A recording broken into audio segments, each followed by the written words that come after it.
Una sencilla linterna puede ilustrar gran parte de nuestro conocimiento acerca de la corriente eléctrica. Conectemos una bombilla a una pila. ¿De dónde procede la energía de la pila? Cortémosla por la mitad. El corte longitudinal revela un núcleo de carbón dentro de una pasta química. Todo ello encerrado en una cubierta metálica. De la mitad de la pila podemos obtener cierta cantidad de corriente eléctrica.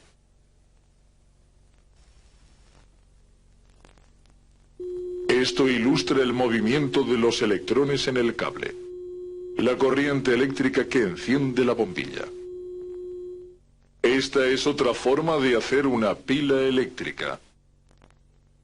Usaremos un limón que proporciona un ácido débil y dos monedas de metales diferentes.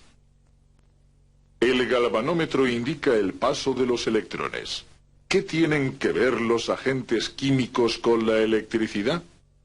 Con electricidad y ciertos agentes químicos se pueden hacer cosas muy interesantes. Esto es una solución de sulfato de cobre.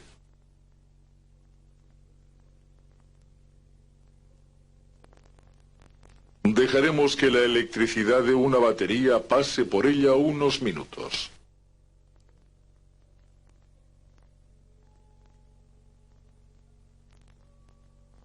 De algún modo el cobre ha pasado de una moneda a la otra. ¿Cómo ha ocurrido? Aunque no los vemos, los iones de cobre salen de la moneda y entran en la solución que ya contenía cobre. Mientras tanto, la otra moneda atrae los iones de cobre de la solución. La galvanización de los metales es un proceso industrial común. Aunque cromar es más complicado que revestir de cobre, el principio es el mismo. Una corriente eléctrica, dos metales distintos y una solución química adecuada. La electricidad también se usa para refinar el cobre. La galvanización con metal y el refinado son prueba de que los átomos y la electricidad están relacionados.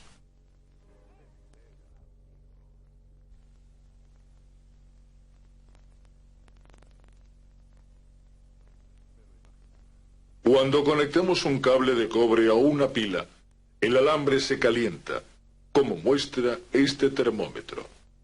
Muchos de los usos de la electricidad dependen de su efecto calorífico. En un tostador o una cocina eléctrica, los alambres son tan gruesos que no se funden, pero el filamento de las bombillas es muy fino y para que no se funda hay que extraer todo el aire del interior. Si rompemos el cristal, el aire llega al filamento.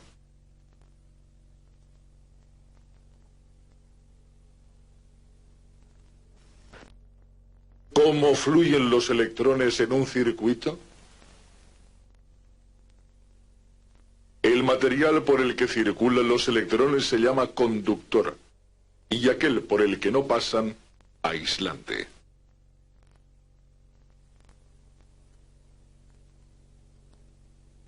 Los electrones pasan hasta por el trazo de un lápiz.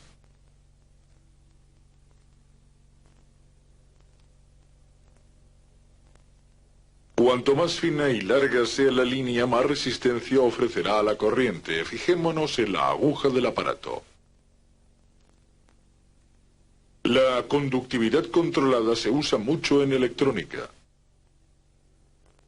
El control de volumen de una radio es un conductor variable. Para imaginar cómo fluye un electrón por un conductor, introduzcámonos en una bombilla. Atravesamos el cristal y nos acercamos al filamento hasta ver lo que nadie ha visto, sus átomos.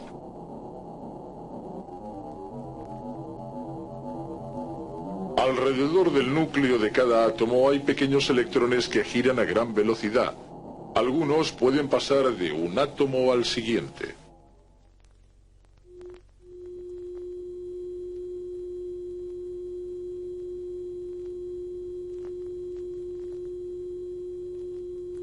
Cuando la pila se conecta al cable, Una onda de energía eléctrica pasa por los electrones libres.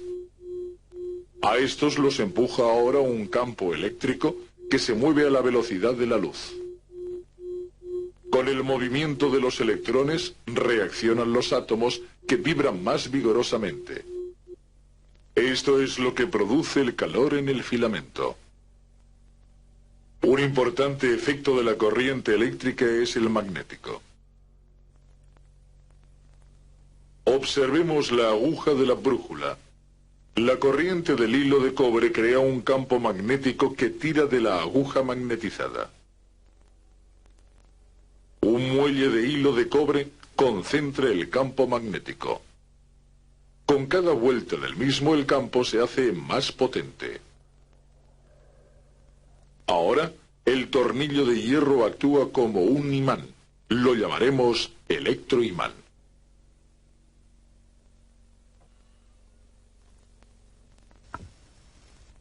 La corriente eléctrica puede producir un campo magnético y, a su vez, un campo magnético en movimiento puede producir corriente eléctrica.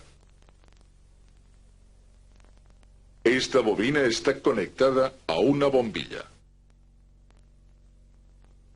¿Podemos producir corriente eléctrica moviéndola cerca de un imán? La haremos girar por el campo de un potente imán permanente.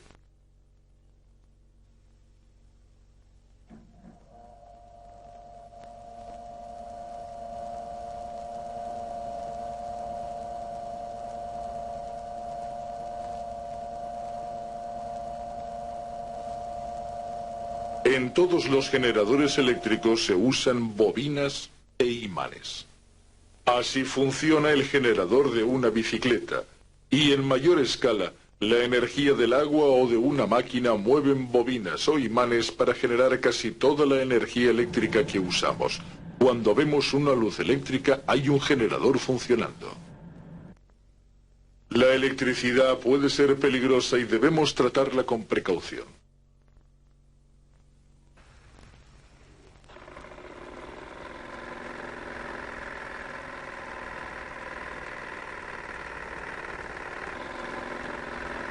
Es divertido construir aparatos eléctricos y experimentar con ellos. En una demostración con poco voltaje como esta, hay poco peligro de descarga.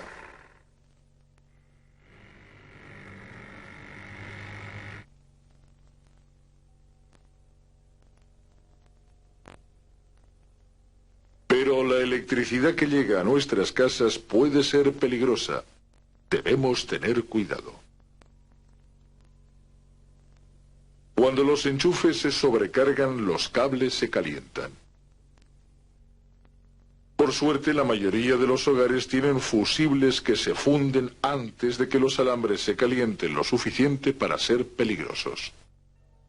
Los fusibles contienen un metal que se derrite con poco calor y al derretirse actúa como un interruptor cortando la corriente. La electricidad es una de las mejores formas de energía. El contador de nuestra casa mide la energía eléctrica que usamos. Antes de que la gente despierte, hay pocos aparatos en funcionamiento. Pero al empezar el día,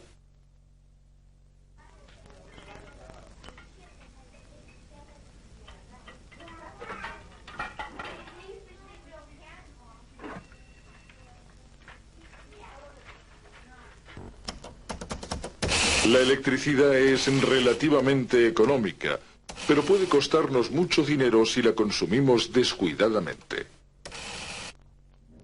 La producción de electricidad contribuye a reducir nuestros recursos energéticos y a menudo perjudica el ambiente. Por lo tanto, no debemos desperdiciarla. Si usamos solo la electricidad necesaria, colaboraremos en la conservación de nuestros recursos y en la protección del medio ambiente.